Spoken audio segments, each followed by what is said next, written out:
Assalamualaikum warahmatullahi wabarakatuh. Perkenalkan, nama saya Vita Wahyulandari dengan NIM V1321027 dari kelas B Manajemen Pemasaran. Di sini saya akan mengerjakan soal Excel mengenai linear regression untuk memenuhi tugas ulangan akhir semester 3 mata kuliah Bisnis Analitik yang diampu oleh Bapak Lutfi Aulia Rahman. Langsung saja, di sini ada data linear regression. Di sini terdapat data durasi dan skor. Durasi ini anggap saja Z, Y, X, maaf X. Kemudian yang skor ini variabel Y.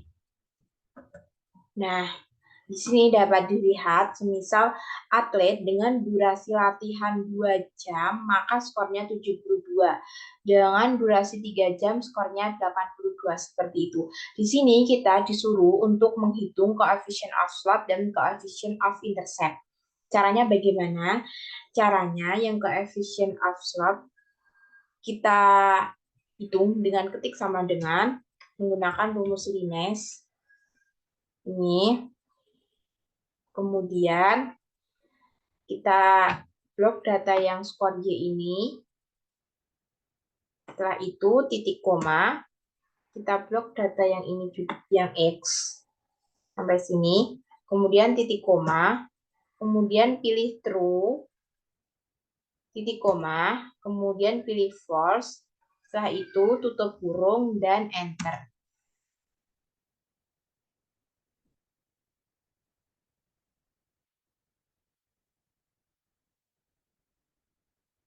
Nah, di sini dapat dilihat coefficient of slope-nya yaitu 5,2503. Lalu bagaimana caranya kita menghitung coefficient of intercept? Caranya kita blok yang ini, data ini, duration, score sampai sini. Kemudian kita pilih insert, pilih sketcher.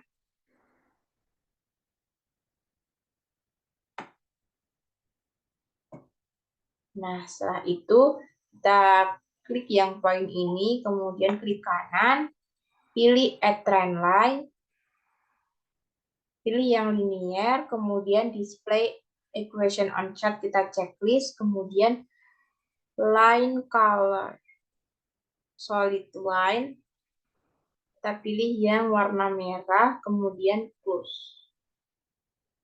Nah, di sini dapat muncul persamaannya yaitu Y sama dengan 5,2503X ditambah 67,162, sama kan coefficient slope-nya. Nah, untuk coefficient of intercept-nya kita tinggal tulis yang ini 67,162. Kemudian yang ini kan kita belum ketemu ya, yang 4 ke bawah. Yang ini prediksi skornya kan ini belum ketemu. Nah, kita cari menggunakan rumus persamaannya ini. Rumusnya yaitu skor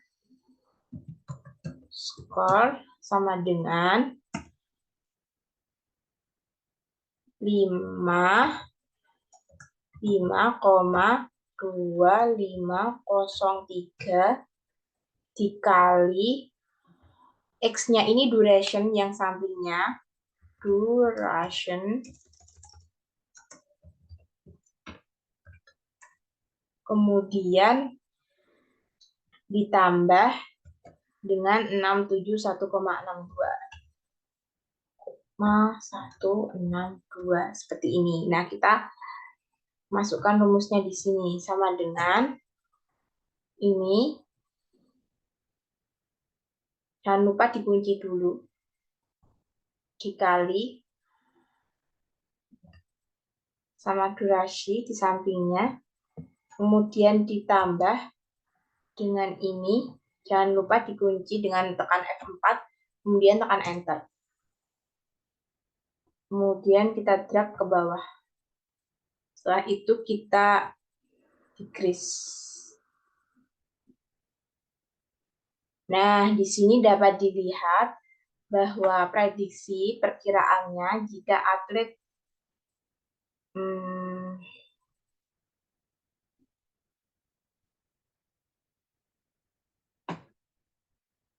tadi dari sini ya, kita tandain dulu biar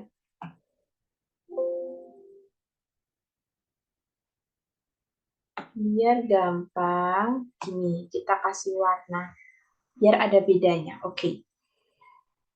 Nah, di sini dapat dilihat sesuai prediksi dengan rumus persamaan ini, jika atlet lama latihan untuk durasinya 7 jam, maka skornya 104.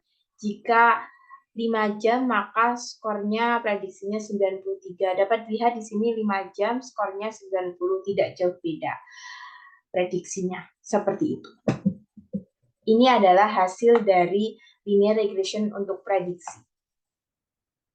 Selanjutnya, yang kedua di sini ada data linear regression hypothesis testing. Di sini terdapat data iklan radio untuk mewakili X1, digital marketing mewakili X2, iklan radio mewakili X3, keputusan pembelian untuk mewakili Y. Nah, di sini masing-masing variabel ini itu memiliki nilai-nilainya tersendiri. Di sini kita akan mencari data analisis secara berganda. Caranya bagaimana? Nah, caranya itu yang pertama, kita pilih ke data, kemudian pilih data analisis. Nah, ini pilih regression, kemudian klik OK. Nah, setelah itu, kita hapus dulu. Nah, setelah itu untuk yang input Y-rank-nya ini itu kita blok yang kolom keputusan pembelian. Oke, selanjutnya untuk input X-rank-nya kita blok yang iklan radio sampai iklan koran. Oke, nah selanjutnya kita centang yang label ini, kita centang, kemudian new worksheet apply, kemudian klik OK.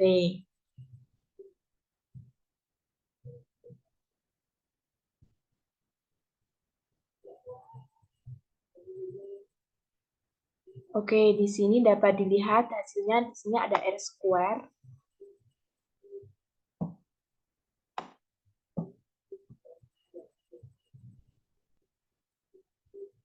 Kemudian ada ini untuk signifikannya. Sini ada p-value.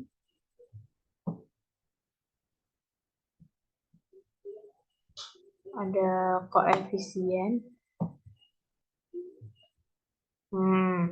Nah, selanjutnya dalam data ini, dalam data summary output dapat kita baca bahwa nilai R square-nya dari data ini yaitu sebesar 0,5705 atau sebesar 57,05%, yang artinya bahwa variabel keputusan pembelian atau variabel Y ini itu dalam penelitian sebesar 57,05% dipengaruhi oleh variabel X1, X2, dan X3. Sedangkan sisanya itu kita hitung menggunakan rumus sama dengan 1 dikurangi ini nilai R square sama dengan, nah di sini dapat dilihat dengan sedangkan sisanya 0,42 itu dipengaruhi oleh variabel lain di luar penelitian ini. Seperti itu. Nah, selanjutnya di data ANOVA ini terdapat nilai signifikannya yaitu sebesar 0,046 yang mana kurang dari 0,05. Nah, dari data tersebut dapat disimpulkan bahwa secara simultan atau bersamaan ketiga variabel independen dalam penelitian ini memiliki pengaruh yang signifikan terhadap variabel keputusan pembelian atau Y. Untuk selanjutnya di sini ada data intercept, iklan radio, digital marketing, iklan koran. Nah, di sini terdapat data koefisien dan juga preview, power. Nah, seperti itu. Di sini kita akan membaca koefisien dan p-value dari masing-masing variabel ini. Terdapat iklan radio, digital marketing, dan iklan koran.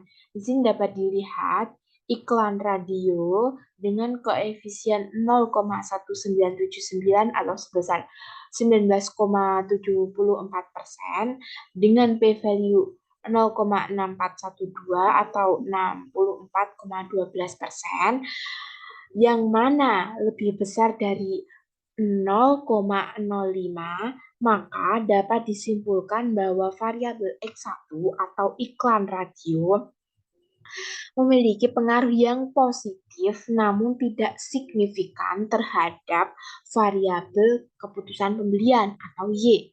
Nah, untuk selanjutnya di sini ada digital marketing atau X2 dengan nilai koefisien 26,87 dengan p-value 0,007 yang mana kurang dari 0,05.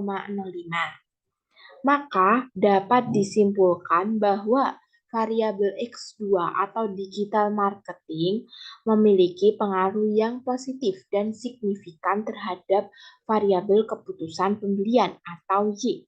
Selanjutnya, di sini ada iklan koran X3 dengan nilai koefisien 1,599 dengan nilai p-value 0,63 yang mana lebih besar dari 0,05, maka dapat disimpulkan bahwa variabel X3 atau iklan radio memiliki pengaruh yang positif, namun tidak signifikan terhadap variabel keputusan pembelian atau Y. Selanjutnya, kita akan masuk ke uji asumsi klasik data yang berguna untuk mengetahui apakah data yang kita gunakan itu bias atau tidak. Caranya bagaimana? Caranya yang pertama, kita blok semua data ini. Kita blok, kemudian kita copy ke SPSS. Kemudian kita paste di sini. Nah, setelah itu kita ke variabel view. Nah, yang name ini, var ini kita ganti menjadi X1, X2, X3, dan ini kita ganti menjadi Y. Nah, setelah selesai, kita ke labels. Nah, ini di labels ini kita ganti menjadi ROA, ROE, kemudian per, kemudian yang terakhir harga saham. Nah, setelah itu yang ini measure kita ganti menjadi scale. Ini juga kita ganti menjadi scale. Ini kita ganti menjadi scale. Yang ini tetap unknown. Oke. Selanjutnya kita kembali ke data view. Nah, di sini kita pilih yang analyze. Kemudian kita pilih regression. Mana regression? Nih, kita pilih regression. Kita pilih yang linear. Nah, di sini akan muncul dialog seperti ini. Untuk harga saham kita masukkan ke variabel dependen, kemudian yang ROA kita masukkan ke variabel independen. ROE juga, per juga kita masukkan ke sini.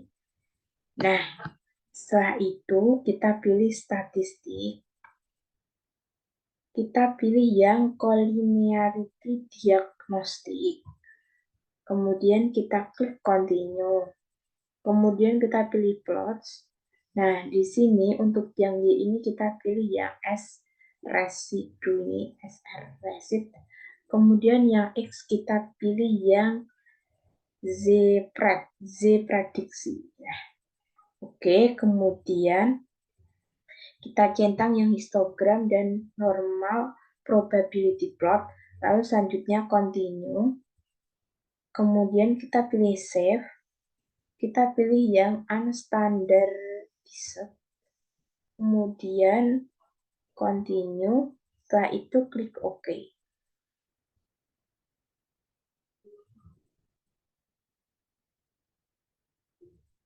Kita tunggu data hasil uji asumsi klasiknya keluar. Nah, di sini data uji asumsi klasiknya sudah keluar ya teman-teman. Selanjutnya kita akan membaca data uji asumsi klasik ini. Nah, kita akan membaca dan menguji. Caranya bagaimana? Nah, caranya di sini yang pertama itu ada uji normalitas. Di sini diagramnya dapat kita lihat bahwa diagramnya ini berbentuk seperti lonceng atau seperti gunung. Maka dapat dikatakan bahwa data dalam penelitian ini terdistribusi secara normal. Tuh, untuk selanjutnya, uji normalitas p-plot. Nah, di sini dapat dilihat uji p-plot of regression standardized residualnya. Di sini dapat dilihat titik-titik ini itu menyebar di sekitar garis diagonal. Ini garis diagonalnya. Ini menyebar. Maka dapat dikatakan bahwa data ini terdistribusi secara normal. Nah, selanjutnya kita akan melakukan uji Kolmogorov-Smirnov, tapi di sini belum muncul. Kita munculkan dengan cara kita kembali ke data view, kita pilih analyze, pilih yang non-parametric test, kemudian pilih non-parametric test, kemudian pilih legacy dialog, pilih yang one sample KS. Nah, kemudian di sini kita masukkan yang unstandarized.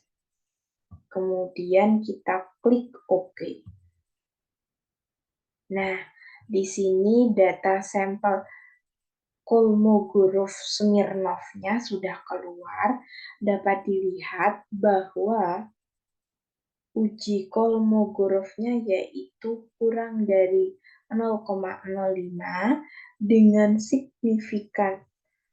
nilai signifikannya yaitu 0,78, maka dapat dibuktikan bahwa data yang digunakan terbebas dari gejala normalitas karena datanya lebih dari 0,05, seperti itu. Selanjutnya, kita akan melakukan uji multikolinearitas. Kita ke atas. Nah, di sini terdapat data koefisien. Di sini dapat dilihat bahwa nilai FIF dari masing-masing variabel ROA, ROE, dan PER ini itu kurang dari 10, dan nilai toleransinya ini dari masing-masing variabel ini, ROE, ROA, dan PER ini itu lebih besar dari 0,1, maka dapat dikatakan bahwa setiap data variabel independen dari variabel X ini itu yang digunakan dalam penelitian tidak saling berkorelasi atau data yang digunakan terbebas dari gejala multikolonialitas. Selanjutnya, kita akan melakukan uji heteroskedasitas. Nah, dalam data scatter plot di sini dapat dilihat bahwa titik-titik ini atau poin-poin ini menyebar di seluruh diagram, tidak membentuk pola tertentu. Maka dapat dikatakan data yang digunakan dalam penelitian ini terbebas dari gejala heteroskedasitas. Selanjutnya, soal nomor 3, logistic regression. Di sini kita akan menghitung apakah ini age dan income itu berpengaruh terhadap pelanggan untuk mensubscribe atau tidak, untuk berlangganan atau tidak. Nah, sebelumnya di sini terdapat data subscribe, age atau umur, dan juga income atau pendapatan. Caranya bagaimana? Caranya yang pertama kita blok semua data di sini, kita kopas ke SPSS. Kita blok dulu datanya, kita blok ini. Kita gunakan cara cepat dengan Ctrl Shift dan tanda panah ke bawah. Setelah itu kita Ctrl C, kita pindahkan ke SPSS. Di data view, kemudian Ctrl V. Sebentar ya, agak lama.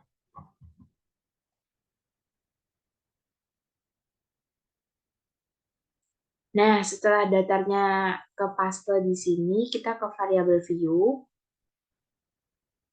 Yang name ini kita ganti menjadi subscribe. Kemudian yang bawahnya kita ganti menjadi age. Ini kita ubah menjadi income.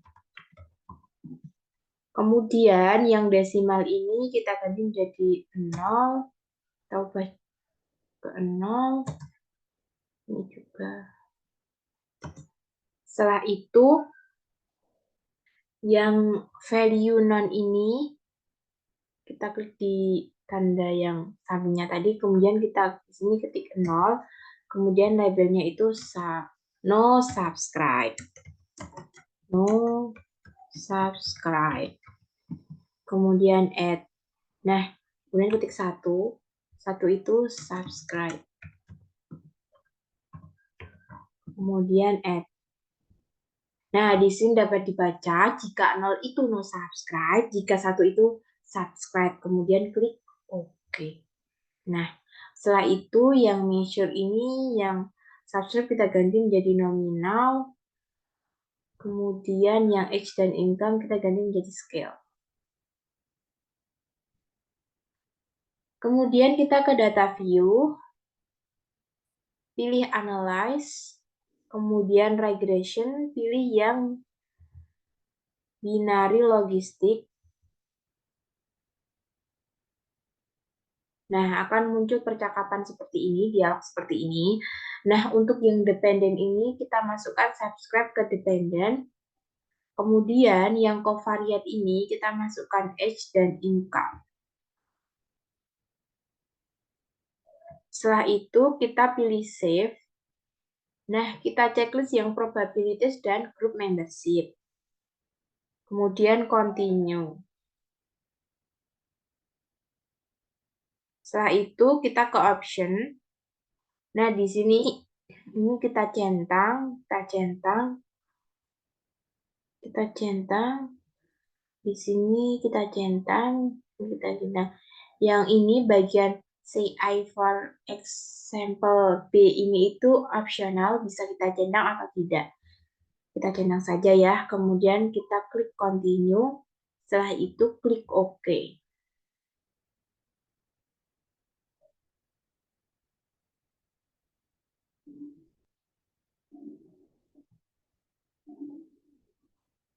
Nanti di sini akan muncul hasil analisisnya. Kita tunggu dulu.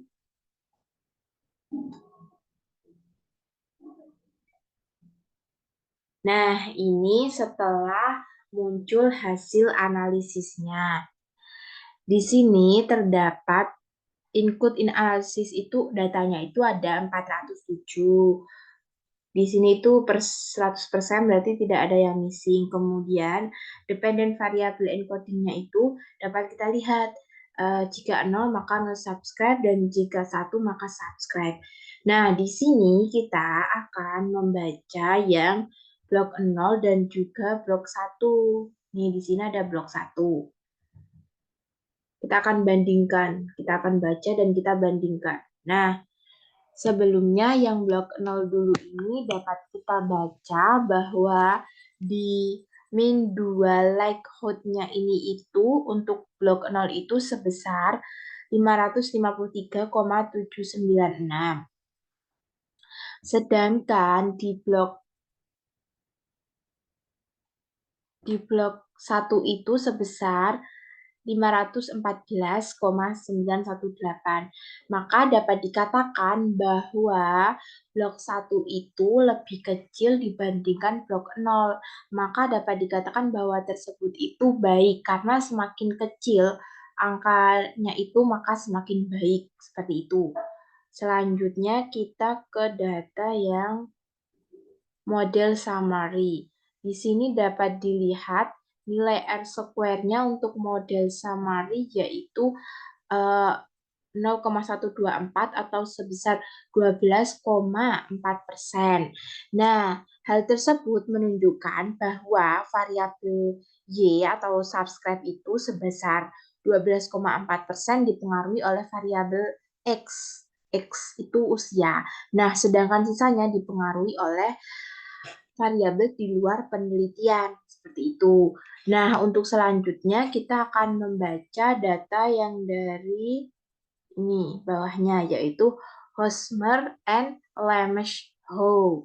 Nah, berdasarkan data dari Hosmer dan Nemeshow, di sini dapat dilihat signifikannya yaitu sebesar 0,202 atau dapat dikatakan sebesar 20,2%, di mana lebih besar dari 0,05.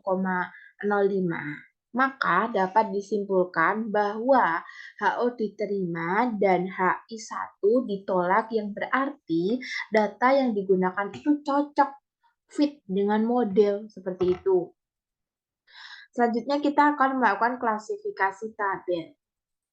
Nah, kita akan melakukan klasifikasi tabel yang ini.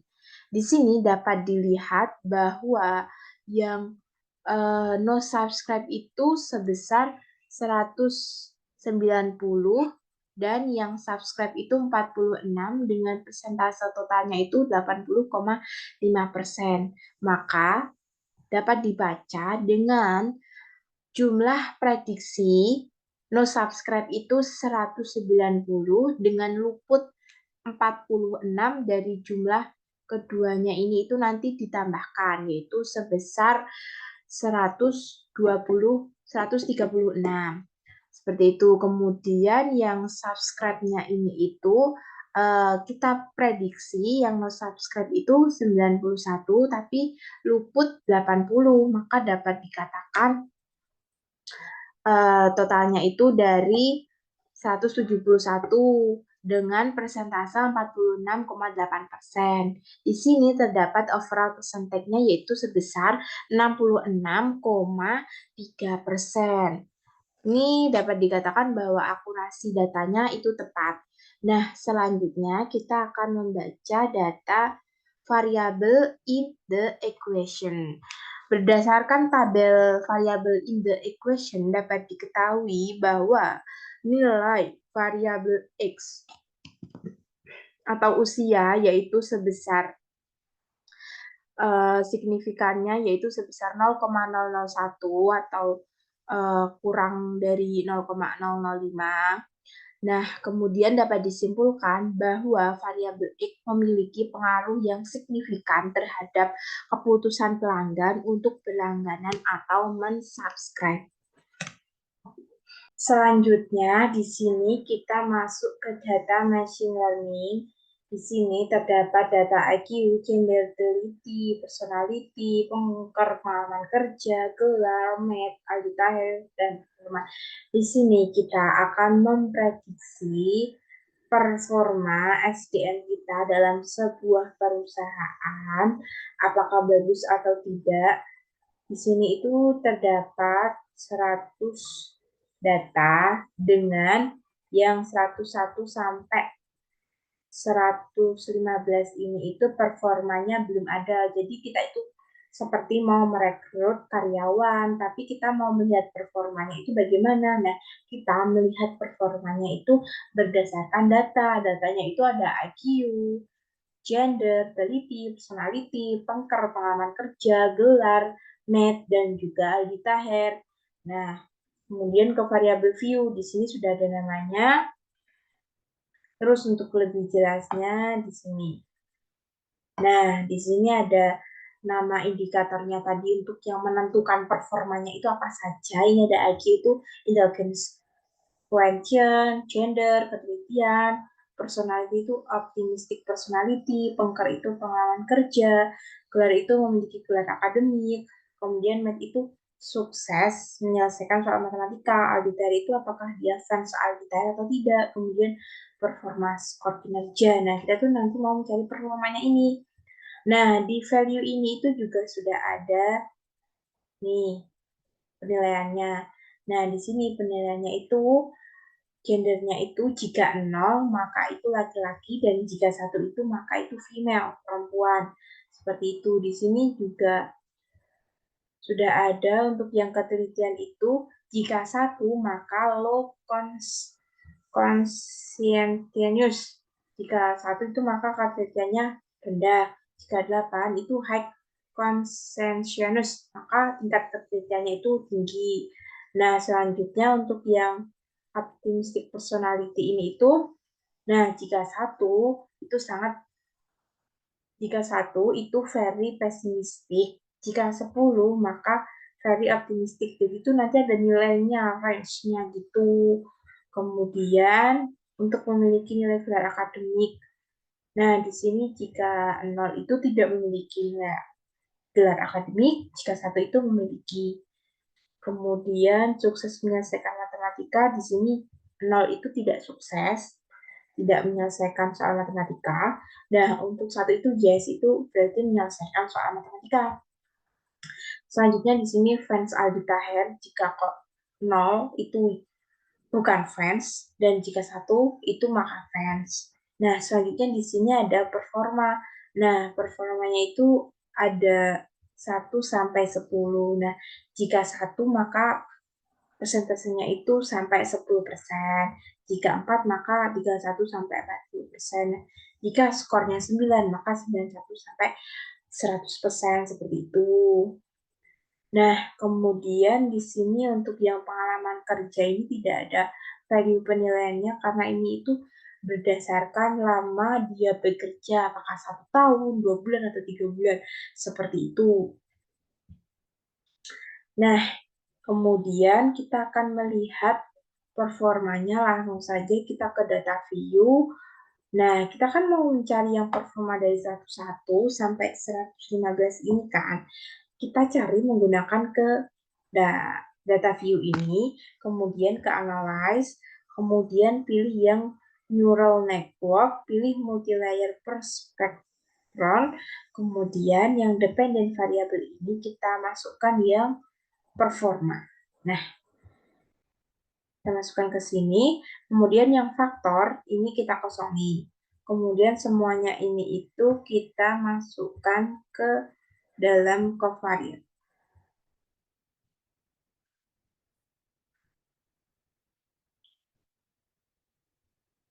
Nah, setelah ini selanjutnya kita ke partition. Nah, di sini kita abaikan saja ya. Di sini hanya ada informasi bahwa kita itu ada training sebesar 70%, tes 30%, dengan totalnya itu 100%. Kemudian ada arsitektur, ini kita abaikan, training juga kita abaikan, output, ini kita checklist yang independent, variable importance, analyze, kemudian save ini kita checklist yang save predicted value, kemudian export kita abaikan, option kita juga abaikan. Setelah itu, kita klik OK. Selanjutnya, di sini sudah muncul hasil analisisnya multi-layer perceptron. Di sini ada case processing summary. Di sini ada sampelnya untuk training itu ada 70% dengan testing 30%, yang valid itu 100%.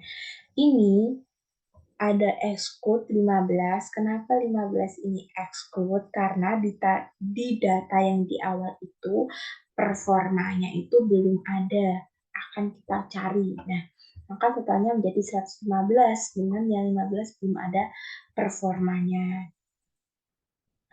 Selanjutnya, di sini terdapat network information. Ini ada input layer, covariate-nya itu seperti yang tadi ada IQ, gender, dan sampai French Aldi Taher. Di sini juga tercatat number of units-nya itu sebanyak 8, seperti itu.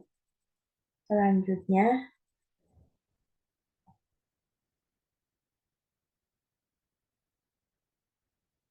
nah di sini ada hidden layer-nya. Nah, untuk hidden layer-nya itu nanti bagi menjadi 3, yang ini 1, ini 2, dan ini 3. Nah, yang hidden layer itu yang di tengah ini. Nah, nantinya itu yang di layer sebelah sini akan menentukan performa di layer sebelah sini. Seperti itu. Ini seperti IQ, gender, dan lainnya itu nanti akan menentukan performanya. Apakah 4, 5, 6, atau 7, seperti itu. Selanjutnya, di sini terdapat model summary. Di sini ada data training. Di sini ada persentase incorrect prediksi. prediksi data yang salah itu ada sebesar 34,3%. Ini itu cukup tinggi karena lebih dari 30%, yang bagus itu di bawah 30%. Seperti itu. Selanjutnya di sini ada untuk testingnya itu persen incorrect prediksinya itu tingkat kesalahannya itu 53,3%. Ini cukup tinggi karena yang bagus itu di bawah 50%. Jadi ini itu kurang akurat. Selanjutnya klasifikasi kita abaikan.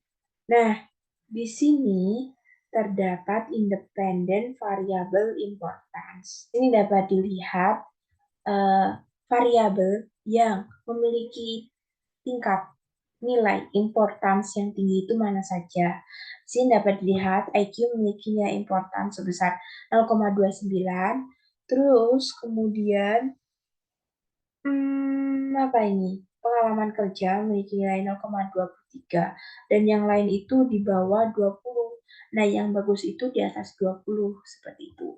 Jadi yang akan kita gunakan kemungkinan hanya IQ dan pengalaman kerja. Nah, di sini tuh dapat dilihat di normalized importance itu di diagramnya ini itu bahwa IQ dan pengalaman kerja itu berada di urutan paling atas, dua paling atas, karena itu penting, sangat menentukan, dan yang lain itu ini itu kurang menentukan. Untuk teliti, French, kita hair, matematika, jenis dan luar itu kurang berperan seperti itu. Tidak begitu berpengaruh, kurang berpengaruh. Yang paling berpengaruh itu di IQ dan pengalaman kerja. Nah, selanjutnya di sini itu untuk mengetahui tingkat keakurasiannya itu setelah tadi dilihat ada yang sangat berpengaruh dan tidak berpengaruh, langsung saja kita kembali ke data. Nah, di sini kita kembali ke data view kan. Nah, di sini dapat dilihat bahwasannya ada tabel baru yaitu predicted value. Nah, ini itu yang diprediksi. Nah, hasil prediksinya itu ini. Nah, sedangkan performa ini itu data real. Dapat dilihat bahwa di sini, misal untuk yang si orang nomor 4 ini itu performanya 10, diprediksi 10, masih aman. Kemudian misal untuk yang ini, orang ke-15, di sini performanya 9, tapi diprediksi 10, berarti ini kurang akurat, tidak salah, seperti itu ya. Ada lagi semisal ini itu performanya di realnya itu 8, tapi diprediksi 6, malah lebih rendah, maka di sini itu tidak akurat, kurang benar gitu kan. Nah, untuk melihat keakuratannya kita lakukan analisis ulang seperti tadi. Caranya kita ke analyze, kemudian neural network, multilayer perception, covariable. Nah, di sini yang covariate ini itu kita buang yang tidak berpengaruh atau tidak penting. Tadi kan yang berpengaruh besar itu IQ dan pengalaman kerja. Jadi selain itu dapat kita buang saja. Ini ketelitian kita buang, optimistic personality juga kita buang, memiliki gelar kita buang, ini juga, ini juga. Nah, setelah itu partition masih sama, kita berikan saja, arsitektur juga, training juga, output juga, save juga, export juga. Kemudian ke option, kemudian klik OK.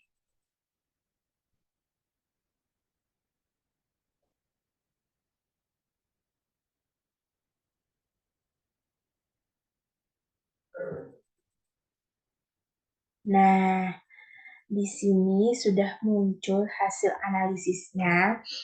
Untuk yang multilayer perceptron, ini itu untuk training testingnya itu sebesar 26% ya, sudah menurun sudah menurun, berarti ini sudah bagus karena sudah di bawah 30%. Seperti itu. Kemudian ini untuk network information-nya, untuk input layer-nya di sini ada dua, yaitu IQ dan pengalaman kerja. Number of unit juga ada dua. Nah, selanjutnya di sini untuk hidden layer-nya ini juga ada dua, yaitu IQ dan pengkar. Ini biasa kita abaikan saja. Nah, dari IQ dan pengalaman kerja nanti akan menentukan ke performa ini, yang performa 1 sampai performa 10. Seperti itu. Nah, selanjutnya untuk model summary ini dapat dilihat bahwa untuk training persentase tingkat kesalahannya, prediksi tingkat kesalahannya itu sebesar 20,3%. Ini sudah menurun dari yang tadi. Maka ini sudah di bawah 30%, ini sudah akurat. Sudah tingkat keakuratannya itu sudah tinggi. Tadi kan rendah, ini sudah tinggi. Kemudian untuk testingnya itu persen incorrect prediksinya itu sudah menurun jadi 26,9%, yang mana itu sudah di bawah 50%, itu sudah tingkat keakuratannya sudah cukup bagus. Nah, classification kita berikan. Oke, di sini ada independent variable importance. Di sini dapat dilihat bahwa untuk IQ ini juga masih memiliki nilai yang tinggi. Nah, dapat dilihat di diagram ini masih memiliki nilai yang cukup tinggi, yaitu di atas 20%. Ini ada 0,646 dan 0,354. Kemudian kita kembali ke data view. Nah, di sini yang ini kita hapus saja, nanti membuat bingung, kita clear. Nah, di sini dapat dilihat bahwasannya untuk yang 100, nah, kita kan akan mencari performa untuk yang 101 sampai 115 ini kan. Nah, untuk mencari itu kan kita sudah memprediksi. Inilah hasil prediksinya. Kita sebagai seorang pemilik perusahaan yang akan meng-hire karyawan tentu akan mencari dan memilih orang-orang yang prediksinya tinggi. Pasti yang akan kita pilih yang dua ini, yang prediksinya 10. Ini sudah pasti kita rekrut. Tapi mungkin jika toleransi yang nilai 9 dan 8 ini bisa kita hire juga dengan berbagai pertimbangan seperti itu. Jadi di sini dapat dilihat bahwa dari 101 sampai 115 orang yang akan kita hire, kita mendapatkan hasil prediksinya yaitu di orang yang ke 115 dan 114. Di sini dengan hasil prediksi 10, seperti itu.